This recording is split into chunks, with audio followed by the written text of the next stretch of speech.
माझी आई ही 4 वर्ष झालं माझ्याकडेच घरी राहते. घरकाम करताना तिचा तोल म्हणजे पाय घसरून काम करताना ती पडली. महिन्यानंतरच तिला समजलं की दवाखान्यात रक्तस्राव झाला आहे मेंदूला. मग त्यासाठी ऑपरेशन करावं लागेल. मग डॉक्टरांनी सल्ला दिल्यानंतर मी रिलेटिव्हमध्ये असं सगळीकडे बातमी समजली की आजी पडली आहे. मग एका रिलेटिव्हकडून आम्हाला समजलं की प्रकाश हॉस्पिटलमध्ये ही योजनेतून हेच ऑपरेशन होऊ शकतं आहे.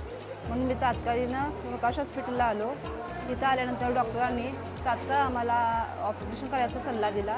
तिथल्या सगळ्या व्यवस्थित चाचण्या करून घेतल्या आणि ऑपरेशन अगदी व्यवस्थित झाले.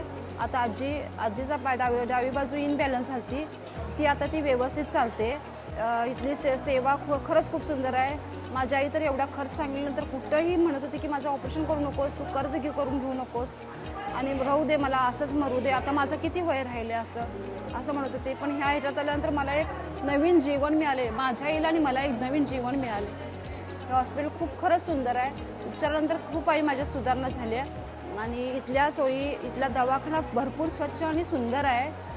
इथं आल्यानंतर मला महात्मा फुले योजनेचं समजलं. या योजनेतून हे ऑपरेशन झालं. कोणताही खर्च न घेता, कोणतेही पैशाचं हे न करता व्यवस्थित ऑपरेशन झालेलं आहे आणि आता माझ्या आईची तब्येत खूप सुंदर आहे. त्यामुळे मी खूप आनंदी आहे. आपुलकीने सेवा देणारे आपलं हॉस्पिटल, प्रकाश हॉस्पिटल.